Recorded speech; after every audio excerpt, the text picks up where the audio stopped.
Last எபிசோட்ல நம்ம hero வீட்டில் இருக்கக்கூடிய அவன் அண்ணன் ஒய்ஃபை பக்கத்து வீட்டுக்கார பொண்ணுங்க எல்லாமே வந்து கண்டுபிடி திட்டிட்டு இருக்காங்க. மரியாதை இந்த வீட்டை விட்டு கிளம்புங்கன்னு சொல்லிட்டு போக அவங்க போனதுக்கு பிறகு தான் பையன் கிட்ட உனக்கு எதுவும் ஆகலையே அப்படின்னு சொல்லி கேட்டுட்டு இருக்கா. ஆனா அவனும் வந்து அம்மா எனக்கு ரொம்ப குளிருது அப்படின்னு சொல்ல அவனை தொட்டு பார்த்தா உடம்பு ஃபுல்லா ஜில்லுன்னு இருக்கு. பத்ததுக்கு அவனும் எனக்கு ஃபீவர் வர மாதிரி இருக்குமா அப்படின்னு சொல்ல கொஞ்ச நேரத்துல அந்த இடத்துல மயங்கி கீழே விழுந்துடுறான். இதை பார்த்த உடனேயும் அந்த கொடுமைக்காரிய உனக்கு என்னடா ஆச்சு, இந்திரி தயவு செஞ்சு இந்திரி, அம்மா உன்னை ஹாஸ்பிட்டலுக்கு கூட்டிட்டு போறேன் அப்படின்னு சொல்லிட்டு அந்த பையனை தூக்கிட்டு ஹாஸ்பிட்டலுக்கு ஓடுறா. இப்ப ஹாஸ்பிட்டல்ல தன் பையனை நினைச்சு கவலைப்படுறா. யோசித்து பாருங்களேன், தன்னுடைய குழந்தை அப்படின்னா மட்டும் அவளுக்கு உயிரா தெரியுது. இதே இது மற்றவங்களோட பொண்ணை வந்து கொலை பண்றோமே அப்படின்ற கொஞ்சம் கூட வந்து குற்ற உணர்ச்சி இல்லாம எவ்வளவு கொடூரமா நடந்துக்கிட்டா. இப்போ அந்த பையனை செக் பண்ணிட்டு வெளியில வரக்கூடிய டாக்டர் வந்து உங்க பையனுக்கு ஹார்ட் ஆப்ரேஷன் பண்ணோம் இல்லையா, அதை அவனோட உடம்பு வந்து ரிஜெக்ட் பண்ண ஆரம்பிக்குது அப்படின்னு சொல்ல அதனால வந்து கொஞ்ச நாளைக்கு வந்து ஹாஸ்பிட்டல்ல அவன் இருக்க வேண்டியது இருக்கும் அப்படின்னு சொல்லிட்டு கிளம்பிடுறாரு. உள்ள போய் தான் பையனை பாக்குறவ அந்த இடத்துலயே கதையை அழுதுட்டு இருக்கா.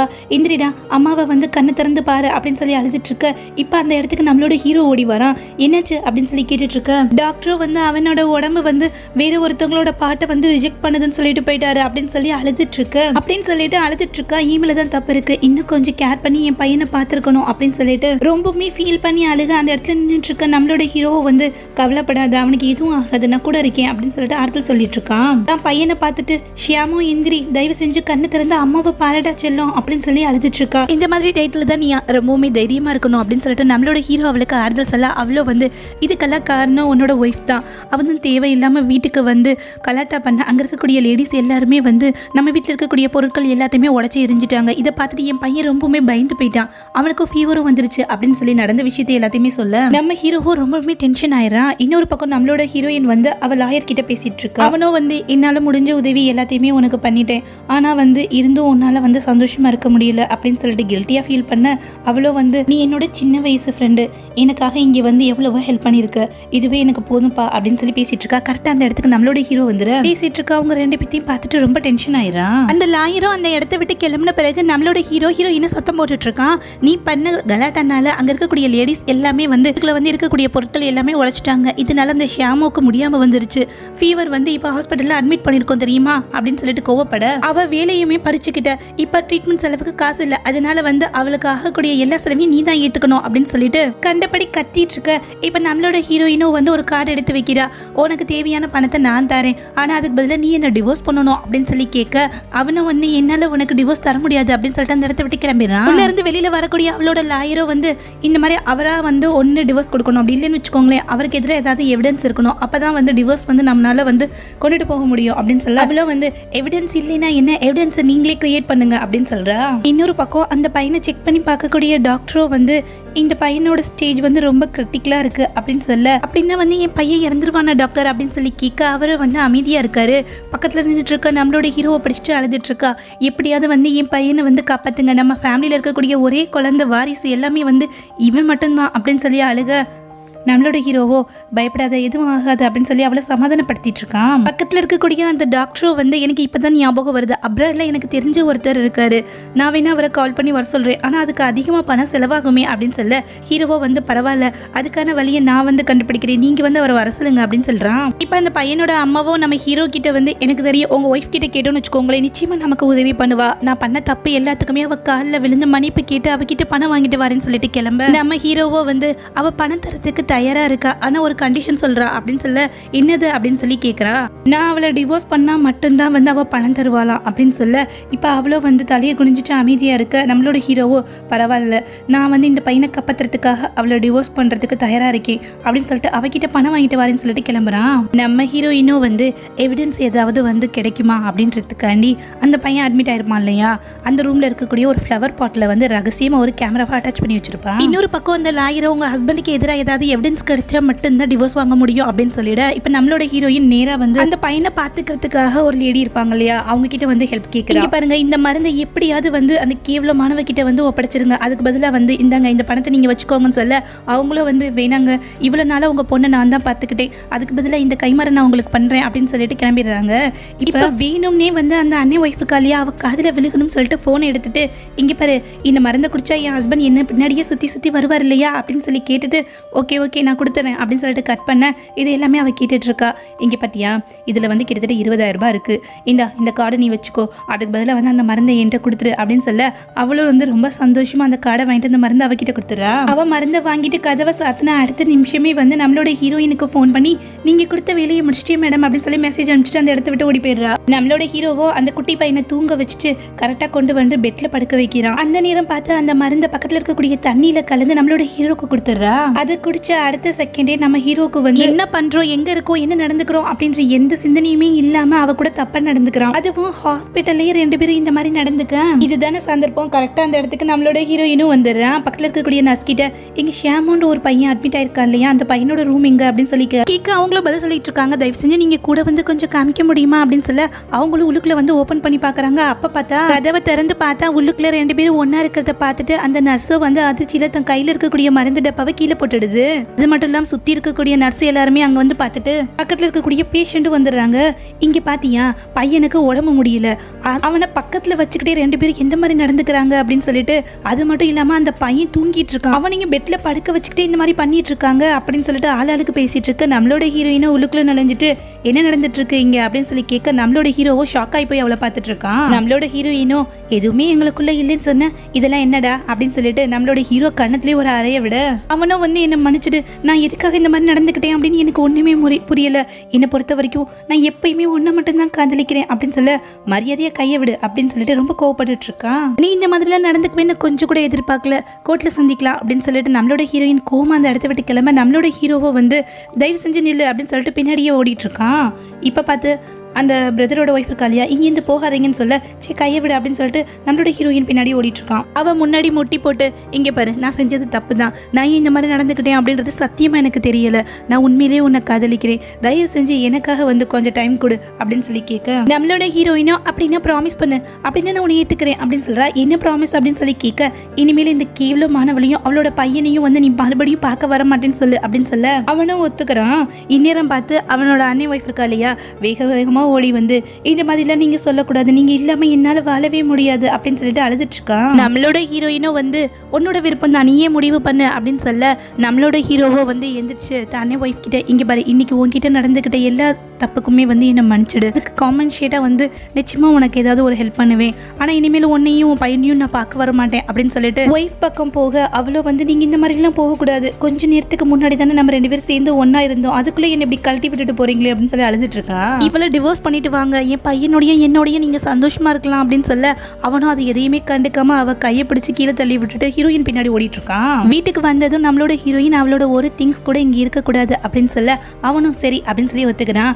அப்படின்னா சரி இங்க இருக்கலையா அந்த கப்பு, அதை முதல்ல எடுத்துட்டு போய் வெளியில போடு, அவ குடிச்ச கப்பெல்லாம் நான் என்னால வந்து யூஸ் பண்ணிட்டு இருக்க முடியாது அப்படின்னு சொல்ல இப்ப அவளோட கப்பு அவ யூஸ் பண்ண ட்ரெஸ் எல்லாத்தையும் வந்து ஒண்ணு விடாம எடுத்துட்டு போக நம்மளோட ஹீரோயினும் அவளோட ரூமுக்கு போறா. இப்ப பழைய விஷயங்கள் எல்லாத்தையுமே நினைச்சு பாக்குறா. அந்த வீட்டுக்கு புதுசா போனப்ப தன் ஹஸ்பண்டை பார்த்துட்டு இங்க பாத்தீங்களா இந்த பேக் எவ்வளவு அழகா இருக்கு அப்படின்னு சொல்லிட்டு இந்த வீடு வந்து எவ்வளவு பிளசண்டா இருக்குல்ல அப்படின்னு சொல்லி கேட்க அவனை வந்து நம்மளோட வீடு இவ்வளவு சந்தோஷமா இருக்கிறதுக்கு காரணமே நீ இங்க இருக்கிறதுனாலதான் அப்படின்னு சொல்ல 2 பேரும் சந்தோஷமா இருந்துட்டு இருப்பாங்க. இப்ப அந்த விஷயத்தெல்லாம் நினைச்சு பார்த்துட்டு ரொம்ப ஃபீல் பண்ணிட்டு இருக்கான். இப்ப அவனோட பிரதர் ஒய்ஃபோட திங்ஸ் எல்லாமே எடுத்துட்டு வெளியில வர அவளோ வந்து விடாத கருப்பு மாதிரி துரத்திக்கிட்டே வர இங்க பாருங்க என் குழந்தையும் என்னையும் இப்படி அனாதையா விட்டுட்டு போயிடாதீங்க அப்படின்னு சொல்லிட்டு வலிக்கட்டாயமா நம்மளோட ஹீரோவை கட்டி பிடிச்சிட்டு நிக்க அவனும் வந்து இங்க பாரு என்னோட ஒய்ஃப் உள்ளுக்குள்ளதான் இருக்கா, தேவையில்லாம இந்த மாதிரி வந்து கத்திட்டு இருக்காது, அது மட்டும் இல்லாம உனக்கும் உன் பையனுக்கும் என்னால முடிஞ்ச எல்லா ஹெல்ப்பையும் பண்ணுவேன் அப்படின்னு சொல்ல அவளை வந்து எனக்கு தெரியும் நிச்சயமா நீங்க வந்து என்னை ஏமாத்திட்டு போக மாட்டீங்க அப்படின்னு சொல்லிட்டு சந்தோஷப்பட்டுட்டு இருக்கா.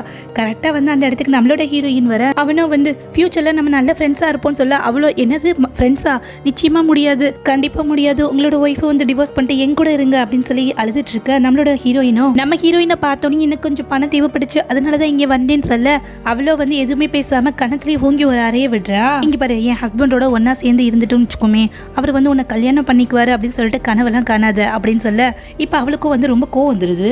நம்ம ஹீரோவை பார்த்துட்டு இங்க பாருங்க உங்க போன்ல இருக்கக்கூடிய இவளோட பர்சனல் கான்டாக்ட் எல்லாத்தையுமே வந்து நீங்க டெலிட் பண்ணணும் அப்படின்னு சொல்ல அவனும் வந்து கீழே குனிஞ்சிட்டு நிக்கிறான்.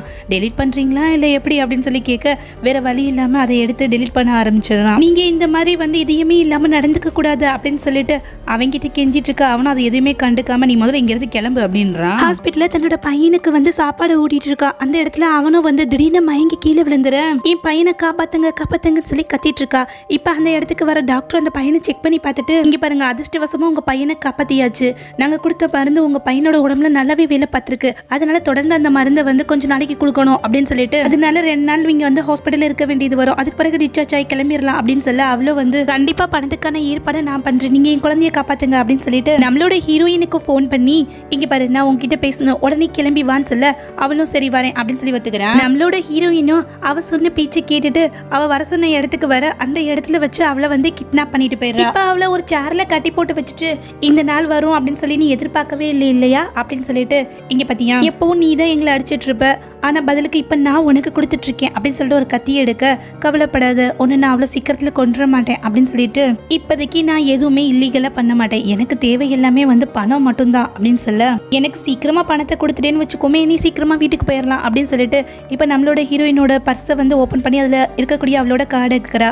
ஓகே சீக்கிரமா வந்து பாஸ்வேர்ட் சொல்லு அப்படின்னு சொல்ல நம்மளோட ஹீரோயினும் பாஸ்வேர்டு சொல்லிட்டு இருக்கா. நம்மளோட ஹீரோயினும் சிசி உன்னோட ஹஸ்பண்ட் வந்து இறந்து போயிட்டாரு அப்படின்னா வந்து நிறைய ஆம்பளைங்க இருக்காங்களே இதுக்காக என்னோட ஹஸ்பண்டை வந்து சூஸ் பண்ணி இவ்வளோ கஷ்டப்பட்டுட்டு இருக்க அப்படின்னு சொல்லி கேட்க அவ்வளோ வந்து நான் முதல்ல வந்து உன்னோட ஹஸ்பண்டை தான் பார்த்தேன் தெரியுமா.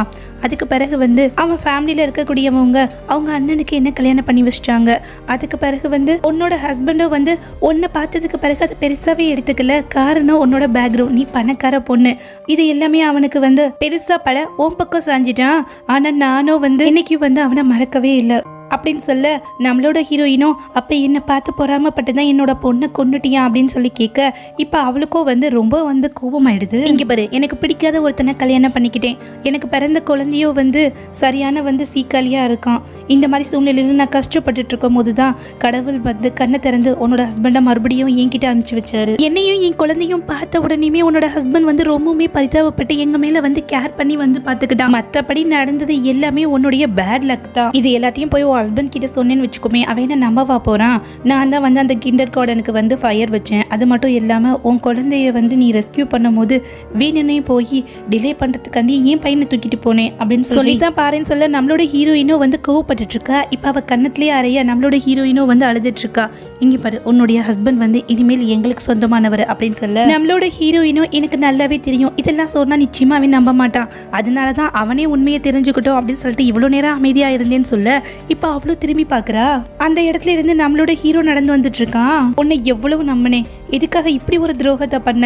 உன்னுடைய குழந்தைய என்னோட சொந்த குழந்தைய நான் பார்த்துக்கிட்டேனே அது எல்லாத்துக்கும் வந்து நீ செய்யக்கூடிய நன்றி கடன் இதுதானா அப்படின்னு சொல்லிட்டு அவன் கோவப்பட அது மட்டும் இல்லாம உனக்காக என் ஒய்ஃப் மேலேயே நான் கோவப்பட்டேன் என் குழந்தையோட சாவுக்கு காரணமாயிட்டேன்னு சொல்ல அவ்வளோ வந்து இல்லை நான் சொன்னது எல்லாமே போய் இவ வந்து என்னை வந்து தேவையில்லாம வந்து உங்களுக்கு எதிராக திருப்பிக்கிட்டு இருக்கா தெரியுமா அப்படின்னு சொல்லிட்டு அவன் கையை பிடிச்சு கெஞ்சிட்டு இருக்க. இங்க பாருங்க அன்னைக்கு ஹாஸ்பிட்டல் நம்ம 2 பேரும் ஒன்னா சேர்ந்து இருந்தோமே மறந்துட்டீங்களான்னு சொல்லி கெஞ்ச அவனும் வந்து போது நிறுத்து அன்னைக்கு கூட வந்து நிச்சயமா வந்து நீ தான் எனக்கு எதிராக ஏதாவது ஒன்று பண்ணியிருக்கணும் அப்படின்னு சொல்ல அந்நேரம் பார்த்து அவங்க பையனை வந்து பார்த்துக்கிறதுக்காக ஒரு லேடியை அப்பாயிண்ட் பண்ணியிருப்பாங்க இல்லையா அவங்களும் அந்த இடத்துக்கு வந்து என்கிட்ட இருந்து உங்களை மயக்கிறதுக்காக ஒரு ட்ரக்கை வந்து இவங்க தான் வாங்கினாங்க. அதுக்கு பதிலாக இவங்க கொடுத்த 20,000க்கான கார்டு இதோ இங்க இருக்கு பாருங்க அப்படின்னு சொல்லி கொடுத்துட்டு போக நம்மளோட ஹீரோவோ வந்து உன்னோட குழந்தைய காப்பாத்துறதுக்கு பணம் கிடையாது ஆனா எனக்கு எதிராக வந்து ட்ரக்கு கொடுத்து என்ன மயக்கிறதுக்கு பார்த்துருக்க அப்படின்னு சொல்ல பத்ததுக்கு இன்னொருத்தனை பிடிச்சி இழுத்துட்டு வந்திருக்காங்க. அவனும் வந்து என்ன விட்டுருங்க அப்படின்னு சொல்லி கத்திட்டு இருக்க இப்போ ஒரு வீடியோவை எடுத்து அவங்கிட்ட வந்து காமிக்கிறாங்க. அதை பார்த்துட்டு நம்மளோட ஹீரோவோ ஷாக் ஆயிடுறான். காரணம் இந்த சிட்டிக்குள்ளேயே யாரோட ஹார்ட் என் பையனுக்கு வந்து கரெக்டாக மேட்ச் ஆகுது அப்படின்னு சொல்லி கண்டுபிடிக்கிறதுக்காக ஒருத்தனை வந்து அப்பாயிண்ட் பண்ணியிருப்பா. அவன் வந்து நம்ம ஹீரோவோட பொண்ணு பேரை சொல்லிட்டு அவகிட்ட பணம் வாங்கிட்டு போயிருப்பான். இந்த வீடியோவை பார்த்த உடனேயுமே நம்மளோட ஹீரோ வந்து அதிர்ச்சியில உறைஞ்சு போயிடறான். என் குழந்தைய அநியாயமா கொண்டுட்டியேடி பாவி இனிமேல் என் வாழ்க்கையில உன்னை எப்பவுமே பார்க்க கூடாது இங்கிருந்து போ அப்படின்னு சொல்லி கத்த என் பையனையும் என்னையும் அனாதையாக்கிடாதீங்க என் பையனுக்கு ஒரு அப்பா தேவை அப்படின்னு சொல்லிட்டு அழுக அவளை தள்ளி விட்டுட்டு நம்மளோட ஹீரோயின் கிட்ட வந்து என்ன மன்னிச்சிட்டு நடந்த தப்பு எல்லாமே வந்து என் கண்ணு முன்னாடியே நடந்திருக்கு அப்படின்னு சொல்ல அவளோ வந்து இங்க பாரு நீ போய் அந்த ஷியாமு பையனை பாப்பியோ இல்ல வேற யாரை பாப்பியோ என்ன விட்டுடு அவனும் அந்த இடத்துலயே உடஞ்சு கீழே விழுந்துறான். மறுநாள் நம்மளோட ஹீரோயினை மீட் பண்ணக்கூடிய நம்மளோட ஹீரோ வந்து இங்க பாரு என்ன மன்னிச்சிடு இனிமேல் ஃபியூச்சர்ல நிச்சயமா வந்து நீ சொல்ற எல்லா விஷயங்களுக்கும் நான் கட்டுப்பட்டு இருப்பேன். என்னோட வேலையை கூட நான் ரிசைன் பண்ணிட்டேன் தெரியுமா. நிச்சயமா உனக்கு நல்ல சந்தோஷமான வாழ்க்கையை வந்து நான் கொடுக்கறதுக்கு முயற்சி பண்றேன் அப்படின்னு சொல்ல, உனக்கு விருப்பம் இருந்தா நிச்சயமா நம்ம சேர்ந்து வாழலாம். நாளைக்கு நான் என்னோட வீட்டை விட்டுட்டு வந்து வெளியில போக போறேன், எனக்கு வந்து நீ குட் பை சொல்ல மாட்டியா அப்படின்னு சொல்ல, அவளை வந்து எதுவுமே பேசாம அந்த இடத்த விட்டு கிளம்பிடுறான். இப்ப முதல்ல தன்னுடைய ஒய்ஃபை வந்து மீட் பண்ண அந்த நாளை வந்து நினைச்சு பாக்குறான். எல்லாரும் வந்து வெயிட் பண்ணிட்டு இருக்காங்க. அவளோ வந்து வெளியில போயிட்டு வந்துட்டு அவனோட அம்மா அப்பாவை பார்த்துட்டு, உங்களை சந்திச்சதுல எனக்கு ரொம்ப சந்தோஷம் அப்படின்னு சொல்லுவா. முதல்ல அவளை பார்த்த உடனேயுமே வந்து அவனுக்கு ரொம்பவுமே பிடிச்சு போயிடும். அவ கூட பழகினதுக்கு பிறகுதான் அவளுக்கு ப்ரப்போஸ் பண்ணியிருப்பான். அவளை அக்செப்ட் பண்ணிக்க அவ வந்ததுக்கு பிறகுதான் அவனோட வாழ்க்கையில சந்தோஷமே வந்திருக்கும். இப்ப அதெல்லாம் நினைச்சு பார்த்துட்டு என்னை விட்டு போயிடாத அப்படின்னு சொல்லிட்டு அவளோட கார் பின்னாடியே ஓடி வரான். இதயத்துல வலியோட ஓடி வந்து அவன் நிக்க, உள்ளுக்குள்ள இருக்கக்கூடிய நம்மளோட ஹீரோயினுக்கும் அதே பெயின் இருக்கு. இனிமேல் அங்க இருக்க கூடாதுன்னு சொல்லிட்டு அந்த நாட்டை விட்டு கிளம்பிறான் நம்மளோட ஹீரோ. அந்நேரம் பார்த்து அவனோட அண்ணன் ஒய்ஃப் வந்துட்டு, தயவு செஞ்சு என்னை விட்டு என் பையனை விட்டு போயிடாதீங்க, நாம கல்யாணம் பண்ணிக்கலாம்னு சொல்லி கெஞ்ச, நம்மளோட ஹீரோவோ நீ என்னோட பொண்ணு கொன்னுட்ட, என்னோட மேரேஜ் லைஃபே வந்து ஸ்பாயில் பண்ணிட்ட, உன் கூட சேர்ந்து நான் இருக்கணுமா அப்படின்னு சொல்லிட்டு கத்த. அவளோ வந்து என் பையனுக்கு ரொம்ப உடம்பு முடியல, அவனுக்கு ட்ரீட்மெண்ட் பார்க்கணும்னு வச்சுக்கோங்களேன், எனக்கு பணம் தேவைப்படுது, பணம் கொடுங்க அப்படின்னு சொல்லி காலில் விழுந்து கெஞ்சிட்டு இருக்கா. அவனும் வந்து என்னால இனிமேல் எதுவும் செய்ய முடியாது அப்படின்னு சொல்லிட்டு அந்த இடத்த விட்டு போக, இப்ப அவளுக்கு ஒரு போன் வருது. டாக்டர் நிச்சயமா நான் பணத்துக்கு ஏற்பாடு பண்ணிடுவேன் அப்படின்னு சொல்லி பேசிட்டு இருக்க. ஆனா அவரோ வந்து தயவு செஞ்சு என்ன மன்னிச்சிடுங்க, உங்க பையன் இறந்துட்டான் அப்படின்னு சொல்ல, அவளோ வந்து போனை கீழே போட்டுட்டு கதறி அழுதுட்டு இருக்கா. இவ வந்து யார் ஒருத்தவங்களுக்கு வந்து ஒரு விஷயத்தை விதைச்சாலோ அதே விஷயம் அவளுக்கும் வந்து மறுபடியும் நடந்து இப்ப நடந்து போயிட்டு இருக்க நம்மளோட ஹீரோவை பார்த்துட்டு, ஒன்னு சும்மா விட மாட்டேன், இன்னும் என் பையனையும் தனியா விட்டுட்டு போயிட்ட இல்லையா, இனிமேல் நீ உயிர் வாழக்கூடாது அப்படின்னு சொல்லிட்டு நேரா காரை கொண்டுட்டு போய் நம்மளோட ஹீரோ மேலேயே ஏத்திடுறா. என் பையனுக்கு நீனா ரொம்ப பிடிக்கும், அதனால அவன் இல்ல இல்லையா, அவன் போன இடத்துக்கு உன்னையும் அனுப்பிச்சு வச்சிடறேன் அப்படின்னு சொல்லிட்டு நம்மளோட ஹீரோவையும் கொன்னுட. இப்ப நம்மளோட ஹீரோ வந்து இறந்துடுறான். நம்மளோட ஹீரோயின் வந்து ஒரு குழந்தைய கூட்டிட்டு வந்து ஒரு டாக்டர்கிட்ட காமிச்சிட்டு இருக்கா. அவரோ வந்து அந்த குட்டி பொண்ணை செக் பண்ணி பார்த்துட்டு, இப்ப இவன் ரொம்ப நல்லா இருக்கா, உங்க பொண்ணோட ஹார்ட் வந்து இவளுக்கு ரொம்ப வந்து பர்ஃபெக்டா மேட்ச் ஆயிடுச்சு, இனிமேல் இவளுக்கு எந்த பிரச்சனையும் இல்லை, ரொம்ப ஹெல்த்தியா இருப்பான்னு சொல்ல, அந்த குழந்தையும் வந்து பக்கத்துல வந்துட்டு இருக்க லாயரை பார்த்துட்டு, அப்பா நான் வந்து ஃபியூச்சர்ல டாக்டர் ஆயிடலாம், அதுக்கு எந்த பிரச்சனையும் இல்லைன்னு சொல்லிட்டாங்க அப்படின்னு சொல்ல, அவனை வந்து நிச்சயம் ஆகலாண்டா செல்லம் அப்படின்னு சொல்லிட்டு இருக்கான். நம்மளோட ஹீரோயினோ ஓகே இது எல்லாத்தையுமே சிஸ்டர் நானோ கிட்ட சொல்ல வேணாமா அப்படின்னு சொல்லி கேட்க, அவள ஆமா நிச்சயமா போய் சொல்லணும் அப்படின்னு சொல்லி சந்தோஷப்பட்டுட்டு இருக்க. இந்த பக்கம் வந்து நம்ம ஹீரோவோட அண்ணன் ஒய்ஃப் இருக்கா இல்லையா, ஜெயில இருக்கா, அவளை பார்க்க போறா நம்மளோட ஹீரோயின். இது எல்லாம் உனக்கு தேவைதான் அப்படின்னு சொல்ல, அவளோ வந்து நீ மட்டும் என்னவா, எனக்கு என்னோட ஹஸ்பண்ட் குழந்தை 2 பேருமே இறந்து போயிட்டாங்க, அதே சுச்சுவேஷன்ல தானே நீயும் இருக்க, அது மட்டும் இல்லாம உன் பொண்ணோட ஹார்ட் என் பையனோட சேர்ந்து பதிஞ்சு போயிடுச்சு அப்படின்னு சொல்லி சிரிச்சிட்டு இருக்க. அவளை வந்து நிச்சயமா இல்லை, என் பொண்ணோட ஹார்ட் இன்னொரு நல்ல குழந்தையோட உடம்புல வந்து வாழ்ந்துட்டு இருக்கு அப்படின்னு சொல்ல, அவ்வளோ வந்து ஷாக் ஆயிரா. என்ன சொல்ற அப்படின்னு சொல்லி கேட்க, நீ என்ன நினைச்சிட்டு இருக்க, உன் பையனுக்கு ஆப்ரேஷன் பண்ணி அவனோட உடம்புல வந்து அட்டாச் பண்ணது என் பொண்ணோட ஹார்ட் நினைச்சிட்டு இருக்கியா என்ன, அதுதான் கிடையாது, என் பொண்ணோட ஆர்கனை என் ஹஸ்பண்ட் வந்து டொனேட் பண்ண அடுத்த செகண்டே அதுக்கு யாருக்கு போகணும் அப்படின்றத நான் தான் டிசைட் பண்ணேன். அது மட்டும் இல்லாம அந்த ஆர்கனை எந்த பொண்ணுக்கு வந்து ஃபிக்ஸ் பண்ணாங்களோ அந்த பொண்ணை நானே என் பொண்ணை வந்து அடாப்ட் பண்ணிட்டேன் அப்படின்னு சொல்ல, அவளை வந்து உன்னை சும்மா விட மாட்டேன், உன்னை அழிக்காம விட மாட்டேன் அப்படின்னு சொல்லி கண்டுபிடி கத்திட்டு இருக்கா. இப்ப நம்மளோட ஹீரோயினோ வந்து அந்த குழந்தைய வந்து தத்தெடுத்திருப்பா இல்லையா, அது மட்டும் இல்லாம நம்ம லாயரோட சேர்ந்து தான் பொண்ணோட கல்லறைக்கு போக, அந்த அழகான குழந்தையோ சிஸ்டர் நான் ஒன்ன மாதிரியே வந்து ஃபியூச்சர்ல டாக்டர் ஆவேன் தெரியுமா அப்படின்னு சொல்ல, இப்ப நம்மளோட ஹீரோயினுக்கு தான் பொண்ணோட ஞாபகம் வந்து அழுதுட்டு இருக்கா. ஒரு அம்மாவா தான் பொண்ணோட சாவுக்கு நல்லபடியா பழி வாங்கியாச்சு அப்படின்ற திருப்தியோட அவ அந்த இடத்த விட்டு நகர, கதையும் நல்லபடியா முடிஞ்சிருது. இந்த வீடியோ உங்களுக்கு பிடிச்சிருக்கும், நம்மளை மறக்காம நம்மளுடைய சேனலுக்கு சப்ஸ்கிரைப் பண்ணுங்க. இன்னொரு நல்ல கதையோட நம்ம மீண்டும் சந்திக்கலாம். தேங்க்யூ.